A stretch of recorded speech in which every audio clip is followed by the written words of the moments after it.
जय हिंद दोस्तों, स्वागत है आपका आपके अपने YouTube प्लेटफॉर्म पे। आज हम करंट अफेयर्स के कुछ महत्वपूर्ण क्वेश्चन जो हम ताज़ा घटनाओं से लेके आए हैं, चर्चा करते हैं उन पे। इससे पहले एक मोटिवेशनल थॉट। वैसे आप सबको शिक्षक दिवस की बहुत घनी आपको हार्दिक शुभकामनाएं, घनी बधाइयाँ।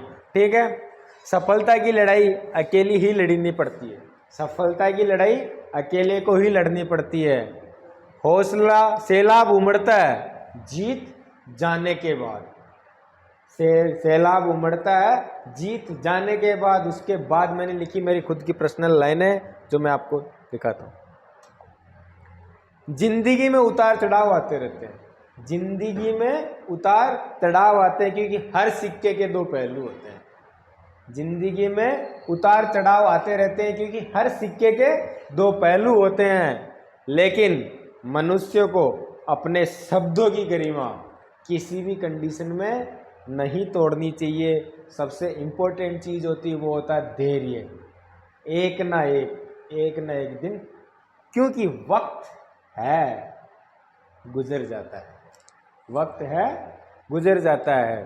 ठीक है, चलते हैं हमारे पहले क्वेश्चन पे। हमारा पहला क्वेश्चन आज का 2 सितंबर 2024 को, जो ताज़ा आपने देखा होगा फाइटर प्लेन के बारे में, ट्विटर पे, फेसबुक पे, इंस्टाग्राम पे खूब वीडियो वायरल हो रहा है इसका। 2 सितंबर 2024 को फाइटर प्लेन MiG-21, कौन सा MiG-21 राज्य में किस स्थान पर केस हुआ? किस स्थान पर? सबसे इंपॉर्टेंट चीज क्या याद रखनी है आपको? सबसे इंपॉर्टेंट चीज कौन सा प्लेन था? MiG-21, सॉरी 29, कौन सा 29?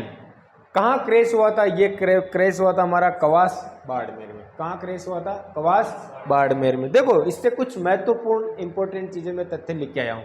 इससे पहले भीमड़ा गांव के अंदर, कहाँ पे? भीमड़ा गांव के अंदर MiG-21 क्रैश हुआ था। सॉरी, वो याद रखे मेरे को। कौन सा क्रैश हुआ था? MiG-21 कौन से गांव में हुआ था? भीमड़ा गांव में। अभी जो 2 सितंबर को क्रैश हुआ था वो कौन सा था? MiG-29।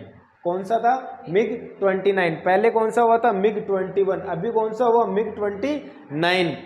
इनकी विदाई कर दी। जैसे ये क्रैश हुआ, इसके बाद MiG-21 की क्या हुई? वहां से विदाई कर दी। कौन से एयरपोर्ट से? हवाई अड्डा कौन सा?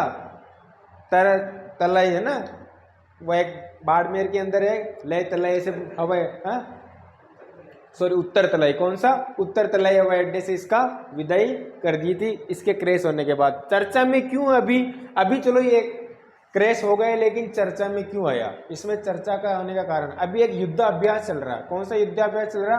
तरंग युद्ध अभ्यास। कौन सा युद्ध अभ्यास चल रहा? अभी तरंग युद्ध अभ्यास चल रहा। उस युद्ध अभ्यास के अंदर शामिल होने के लिए आया था कौन सा? MiG-21। और युद्ध अभ्यास जो अभी चल रहा है, इसका सेकंड चरण, सेकंड फेज चल रहा है। 29 अगस्त से 14 सितंबर के मध्य भी युद्धाभ्यास चल रहा है। उसमें सम्मिलित होने के लिए आया था कौन सा? MiG-29। देखो कौन क्या है? भारतीय वायुसेना IAF। कौन सी?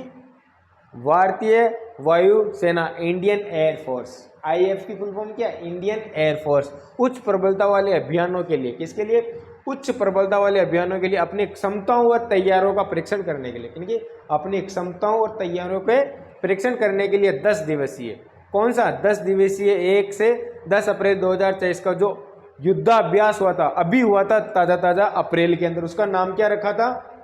गगन शक्ति। क्या नाम रखा था बेटा? गगन शक्ति। और अभी जो चल रहा है आज की तारीख में, वो चल रहा है तरंग शक्ति। क्या चल रहा है? तरंग शक्ति। ठीक है, और अप्रैल में कौन सा हुआ था? गगन शक्ति। कौन सा हुआ था? गगन शक्ति। ठीक है, इसके बारे में प्रमुख बिंदु क्या थे गगन शक्ति के बारे में? क्योंकि इस अभ्यास के दौरान IAF द्वारा यथार्थवादी परिवेश में, किसमें? यथार्थवादी परिवेश में अपनी शक्तियों क्षमताओं का प्रदर्शन किया गया था, जिसमें देश भर में मौजूद सभी वायुसेना अड्डों और परिसंपत्तियों को भी शामिल किया जाता है। इसके अंदर जो हुआ था, जो परीक्षण होता है इसमें युद्धाभ्यास में। देखो, और दूसरी, इससे पूर्व गगन शक्ति अभ्यास का आयोजन कब हुआ था बेटा? 2018 का। पहले भी हुआ था, अभी भी हुआ था, अप्रैल 2024 में भी हुआ था। लेकिन गगन शक्ति युद्धाभ्यास का आयोजन 2018 में भी हो रखा था, किया गया था। ठीक है, याद रखना इंपॉर्टेंट चीज, वायुसेना ने 2 चरण के हवाई युद्धाभ्यास के दौरान कितने 11,000 से अधिक उड़ानें भरी, जिसमें बल की तैनात परिसंपत्ति व सेकेंद्र 48 घंटे में सभी कम से कम समय में पश्चिमी क्षेत्र में पूरी मोर्चों तक पहुंच गया था। और इंपॉर्टेंट चीज इसमें देखो, अभी नवीनतम चल रहा जो अभी अप्रैल में हुआ था, अगस्त के अंदर 2 युद्धाभ्यास और हुए थे। कौन कौन सा? एक तो वायु शक्ति, दूसरा एक था भारत शक्ति। क्या था? एक तो वायु शक्ति और भारत शक्ति। वायु शक्ति के अंदर हमारा एक मिराज है ना, जो क्रेश हुआ था। ठीक है, कौन सा? मिराज नहीं, तेजस। कौन सा? तेजस क्रेश हुआ था वायु शक्ति 2024 वाले युद्धाभ्यास के अंदर। ठीक है, इसमें कुछ महत्वपूर्ण चीजें Pokhran air to ground range में आयोजित किया गया था। कहाँ? वायु शक्ति कहाँ? Pokhran air to ground range में इसको आयोजित किया गया था। ठीक है, और इसमें किस किसने? वायुसेना के राफेल लड़ाकू जेट। कौन से? राफेल लड़ाकू जेट, मिराज 2024 है ना, सुखोई 31 MKI, तेजस हल्के, सबसे हल्के लड़ाकू विमान कौन से हैं? तेजस। कौन से? तेजस। ठीक है, इसके बारे में और भी चीज़ें जो आपको PDF हमको शेयर कर देंगे, बहुत सारी चीज़ें हैं। ठीक है, और इम्पोर्टेंट चीज़ देखो, इस वर्ष वायु शक्ति और भारत शक्ति कौन से हुए थे? वायु शक्ति और भारत शक्ति अभी अगस्त में हुए थे दोनों, इनके बारे में। और ये कौन सा था? लाइव फायर और युद्धाभ्यास। क्या था? लाइव फायर और युद्धाभ्यास था। ये PDF आपको मिल जाएगी, इंपॉर्टेंट चीज़ें मैंने सारी इसमें आपको लिख रखी है। ठीक है, देखो अगली चीज़, अभी जो हो रहा वो कौन सा हो रहा? तरंग शक्ति। कौन सा हो रहा? तरंग शक्ति युद्धाभ्यास। इसमें कौन कौन भाग ले रहे हैं ये सारी चीज में लिख रखी है। ठीक है, नेक्स्ट क्वेश्चन, अगला क्वेश्चन, पंजाब के अमृतसर में, कहाँ पे? पंजाब के अमृतसर में वाघा बॉर्डर, वैसे वाघा बॉर्डर नहीं भारत की तरफ होती, वो होती अटारी बॉर्डर। कौन सी बॉर्डर होती है? अटारी। वाघा किधर होती है? पाकिस्तान साइड की तरह है ना, वाघा बॉर्डर की तरह। राजस्थान में कहाँ BSF की रिट्रीट सेरेमनी, कौन सी रिट्रीट सेरेमनी शुरू होगी? BSF की जो ना बॉर्डर सिक्योरिटी फोर्स कहाँ पे होगी?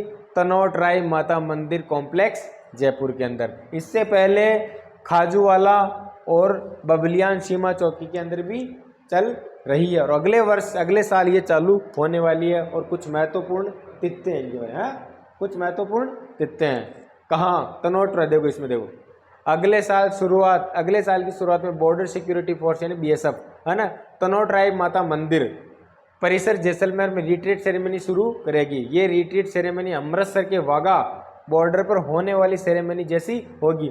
इस सेरेमनी के लिए 1 से अधिक MP थिएटर बनाए। क्या बनाए? 1 से अधिक क्या बनाए गए? MP थिएटर बनाए जा रहे हैं, जिसमें कितने लोग? 1000 लोगों की बैठने की व्यवस्था होगी। हर शाम BSF के जवान भारतीय झंडे को सम्मान के साथ उतारेंगे और ऊंट शो और दूसरे कार्यक्रम भी होंगे।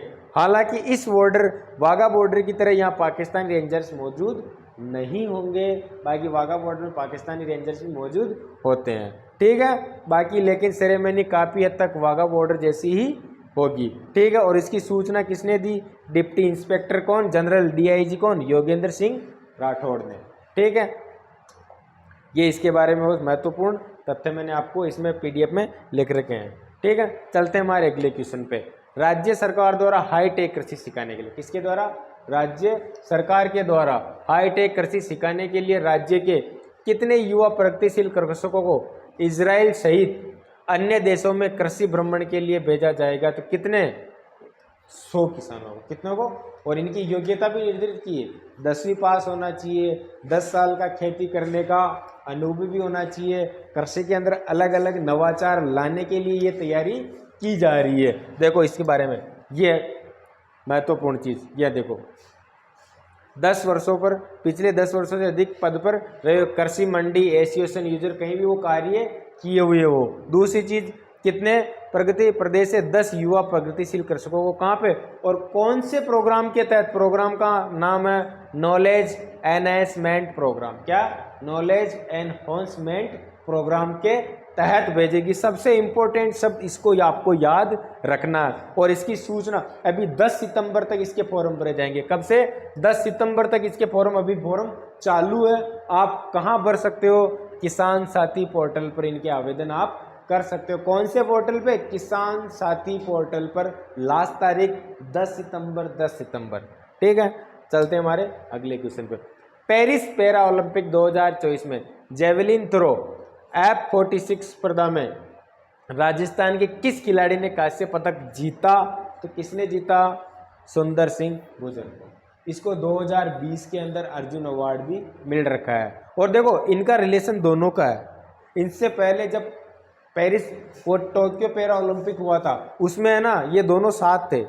इन्होंने कांस्य जीता, लेकिन उस समय देवेंद्र झांझरिया ने क्या जीता था? सिल्वर जीता था। और अभी पेरिस पैरा ओलंपिक में ये क्या अध्यक्ष हैं? कौन है ये अध्यक्ष? है कौन है? देवेंद्र झांझरिया। इनके बारे में मैंने कल भी बताया था। ये चूरू लोकसभा क्षेत्र से राहुल कसवा के खिलाफ बीजेपी के टिकट पे लोकसभा का चुनाव लड़ा था, हालांकि ये हारे थे। ठीक है, अभी क्या है? पेरिस पैरा ओलंपिक में क्या है? पेरिस पैरा ओलंपिक अध्यक्ष के तौर पे वहां गए हैं। और सुंदर सिंह गुर्जर के जो अभी कोच है उनका नाम क्या है? महावीर सैनी। क्या नाम है? महावीर सैनी। अवनी लेकरा के बारे में, मोना अग्रवाल, दोनों भी पेरिस पैरा ओलंपिक में गए हैं। इसने गोल्ड मेडल जीता और इसने कांस्य पदक जीता। इनके बारे में हम लास्ट में पूरी चर्चा करेंगे अभी कि भारत ने अभी तक पेरिस पैरा ओलंपिक में कितने मेडल जीते। हालांकि अभी तक जब मैं क्लास रिकॉर्ड कर रहा हूं तब तक 24 मेडल भारत ने जीत लिए। उसमें से 5 कितने हैं? 5 गोल्ड है और 7 सिल्वर है। ठीक है, बाकी क्या है? कांस्य। चलते हैं अगले क्वेश्चन पे। ये देखो मैंने इसके अंदर आपको बता दिया, अवनी लेकरा ने 10 metre air rifle HS1 category जरूर आपको याद रखनी है, HS1 कैटेगरी के अंदर। और मोना अग्रवाल ने एयर मीटर किसमें? HS1 कैटेगरी में ब्रॉन्ज जीता, इसने गोल्ड जीता। बाकी ये 64.6 मीटर भाला फेंक में यानी जेवलिन थ्रो के अंदर क्या जीता? ब्रॉन्ज जीता। किसने? और ये करौली के हैं। कहाँ के हैं? करौली के। राजस्थान की किस शटलर को इंटरनेशनल पैरा ओलंपिक समिति पेरिस ओलंपिक खेलों के लिए अतिथि के रूप में आमंत्रित किया? तो किनको किया? सलोनी गुप्ता को। इतना सा याद रखना है कि किसको बुलाया? सलोनी गुप्ता को। देखो हाल ही में कितने फॉक्स स्टोरी इंडिया किसे फॉक्स स्टोरी इंडिया किसे फॉक्स स्टोरी इंडिया द्वारा वर्ष 2024 के भारत के 10 उभरते हुए युवा सितारों की सूची में शामिल किया गया? किसको सम्मानित किया गया? शामिल किया तनिष्क गौड़ को। किसको? तनिष्क गौड़ को। ये बंदा युवाओं में जागृति लाने के लिए, आजकल के युवा 11 बजे उठते हैं, नींद आ रही है ना, ऐसा नहीं। युवाओं में जागृति लाने के लिए बंदा कितने 4000 किलोमीटर पैदल यात्रा कर रहा है कि युवाओं के अंदर कुछ जागृति आए, योगा अभ्यास करे, जागरूक हो। लेकिन युवा तो युवा है, इंस्टाग्राम रील्स इनसे फुर्सत मिले तो। मैंने एक बंदा था, क्या काम करता? आर्मी में हूँ। फिर आर्मी में कहाँ पोस्टिंग है? फ्री फायर में। बताओ आप, ये है युवा की सोच। ठीक है, चलते हमारे। देखो इसके अंदर एक चीज़, एक नाम और है, दिव्य कीर्ति सिंह। कौन? दिव्य कीर्ति सिंह के बारे में सबसे इंपॉर्टेंट चीज़ देखो आप, यह भारत की क्या घुड़सवार है। इन्होंने चीन के हांगझो में आयोजित 2022 में एशियाई खेलों में द्वारा खेल में और खेलों में उत्कृष्ट प्रदर्शन के लिए घुड़सवारी में कौन सा अवार्ड मिला हुआ? अर्जुन अवार्ड मिला हुआ। देखो पुरस्कार से सम्मानित होने वाली पहली भारतीय महिला है। क्या? पहली भारतीय महिला। दिव्य कीर्ति सिंह को भारतीय चुनाव आयोग द्वारा राजस्थान के लिए चुनाव आइकन नियुक्त किया गया। सबसे इंपॉर्टेंट चीज क्या? चुनाव आइकन आयुक्त। किसने? भारतीय चुनाव आयोग ने। और दो और चीज, इन्होंने Times of India sports award 2024 में equestrian rider of the year भी जीत रखा। दिव्य कीर्ति सिंह में आपको ये PDF उपलब्ध हो जाएगी। सुप्रीम कोर्ट की केंद्रीय अधिकार। क्या? सुप्रीम कोर्ट की केंद्रीय अधिकार प्राप्त समिति ने 31 मार्च 2025 तक किस टाइगर रिजर्व में निजी वाहनों में प्रवेश पर प्रतिबंध लगाने की सिफारिश की है? तो सरिस्का टाइगर रिजर्व कहाँ पे? अलवर के अंदर। बाकी आप जीके के अंदर पढ़ते हो। टोटल टाइगर रिजर्व कितने हैं अभी? 5, 4 तो यही है। सिलिकोसिस रोग फेफड़ों का रोग है। किसका? फेफड़ों का रोग है। सिलिकोसिस एक फेफड़ों का रोग की पहचान के लिए टेलीरेडियोलॉजी और बुद्धिकर्मिता के अभिनव प्रयोग के लिए राजस्थान को राष्ट्रीय ई गवर्नेंस 2024 का कौन सा पुरस्कार मिला? तो कौन सा पुरस्कार मिला? स्वर्ण। कौन सा? स्वर्ण। और किसके अंदर? टेली रेडियोलॉजी और कृत्रिम बुद्धिमत्ता, आर्टिफिशियल इंटेलिजेंसी के लिए। किसके लिए? आर्टिफिशियल इंटेलिजेंसी के बारे में अगर आपको समझना तो हमारा @A1 सावर एक चैनल है जिसके अंदर कंप्यूटर की क्लासेस में रेगुलर रहता हूँ, उसके अंदर आर्टिफिशियल इंटेलिजेंसी के बारे में पूरा मैंने समझा रखा, हालांकि हम लिंक दे देंगे। ठीक है, चलते हैं अगले क्वेश्चन पे। ये देखो, राज्य सरकार ने मुंबई में 27वीं राष्ट्रीय ई गवर्नेंस कॉन्फ्रेंस के दौरान राष्ट्रीय ई गवर्नेंस गोल्ड पुरस्कार प्राप्त किया, सिल्वर प्राप्त किया। ठीक है, चलते हैं हमारे अगले क्वेश्चन पर। मुंबई में आज 27वीं राष्ट्रीय ई गवर्नेंस कॉन्फ्रेंस राज्य की सरकार ने किसान साथी एफ, कौन सा? किसान साथी फेज 2, कौन सा? राज किसान साथी फेज 2 प्लेटफॉर्म को ई गवर्नेंस 2024 में कौन सा पुरस्कार दिया? तो कौन सा दिया? स्वर्ण। कौन सा? स्वर्ण।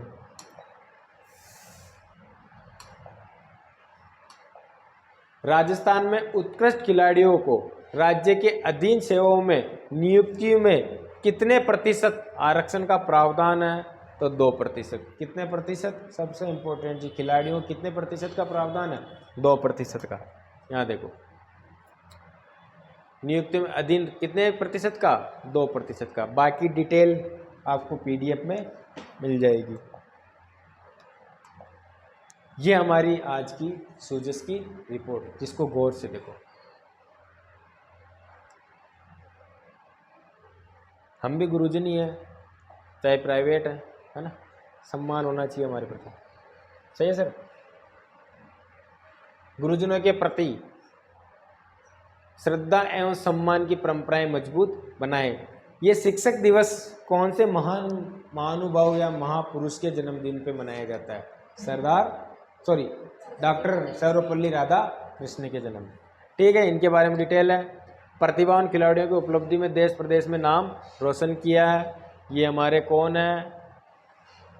जेवलिन थ्रो के अंदर अभी जो मुख्यमंत्री भजन लाल शर्मा पेरिस पैरालंपिक 2022 में पुरुष जेवलिन थ्रो यानी AF46 श्रेणी में रजत पदक जीतने पर श्री अजीत सिंह को तथा कांस्य पदक जीतने पे सुंदर गुर्जर को बधाई दी।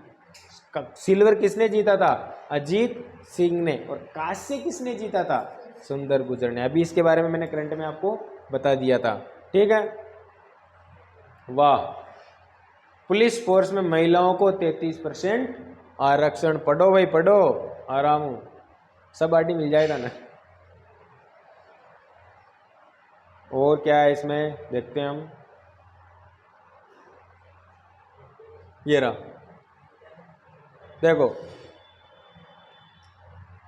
3000 मेगावाट क्षमता की सौर ऊर्जा परियोजना। देखो, कैबिनेट की बैठक में 3150 मेगावाट की सौर ऊर्जा परियोजना के लिए भूमि आवंटन की स्वीकृति प्रदान दी गई है। देखो, उन्होंने बताया कि कौन सी टेक्नोलॉजी याद रखना, क्रिस्टेलाइन टेक्नोलॉजी विद ट्रैक्टर पर आधारित 3000 मेगावाट की सौर ऊर्जा परियोजना जैसलमेर जिले की उपनिवेशन तहसील रामगढ़ नंबर 1 में लाई जाएगी। ये करंट का सबसे इंपॉर्टेंट क्वेश्चन है। ठीक है, और इसमें देखो नियम 2007 के अंतर्गत कितनी 6877.66 हेक्टेयर भूमि इस प्रोजेक्ट के लिए आवंटित की जाएगी। ठीक है, अगला, आयुष्मान आरोग्य मंदिर होंगे जन स्वास्थ्य प्रमुख की धुरी। CM अब हर ग्राम पंचायत में जो हॉस्पिटल खुल रहे हैं उनका नाम क्या रखा जा रहा है? आयुष्मान आरोग्य मंदिर। ठीक है, ये देखो राइजिंग राजस्थान क्या चल रहा है अभी। राइजिंग राजस्थान के बारे में मैंने आपको बताया था 9, 10, 11 दिसंबर को राजस्थान में होने वाले राइजिंग राजस्थान का एक इनोवेशन यानी होने वाला, राइजिंग राजस्थान होने वाला, उसकी बैठक के लिए राइजिंग राजस्थान उद्योग एवं वाणिज्य मंत्री की स्विट्जरलैंड यात्रा। कौन है मंत्री हमारे? इनको नाम जानते होंगे आप, बताओ क्या नाम है इनका?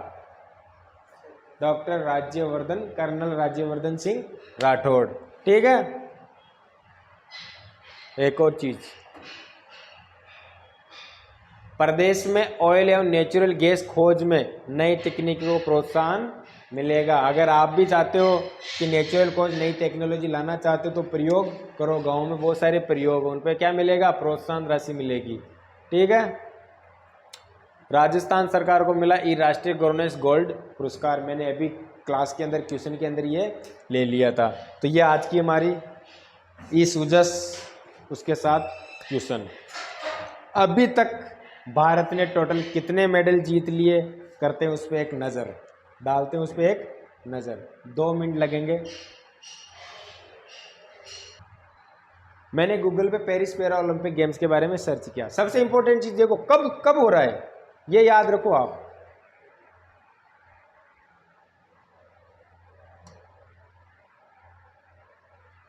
कब हो रहा है? ये हो रहा है देखो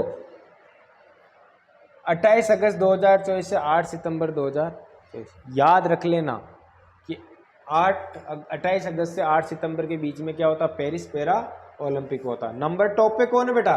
चाइना, 64 मेडल के साथ। और अभी हम कितने हैं? 24 के साथ 5 मेडल हमारे। कितने मेडल है? 5 मेडल। ठीक है।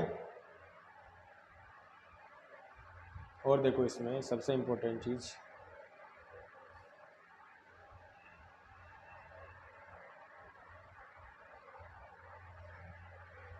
विकिपीडिया नहीं है देखो। और इसमें बहुत सारी चीजें बेटा, अगर आप इस साइट खोलोगे ना, पेरिस पैरा ओलंपिक क्या आ गया, अभी चल रहा कहाँ? पेरिस कहाँ? फ्रांस के अंदर। ठीक है।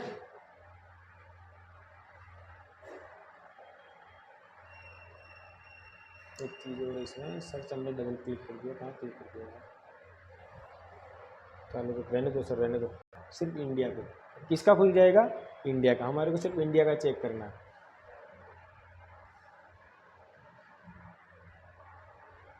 कौन से नंबर पे इंडिया भी? 13वें नंबर पे। कौन से नंबर पे बेटा? 13वें नंबर पे। ठीक है। अपन होने में टाइम लग रहा है। ये सबसे मेन क्लास में। धन्यवाद।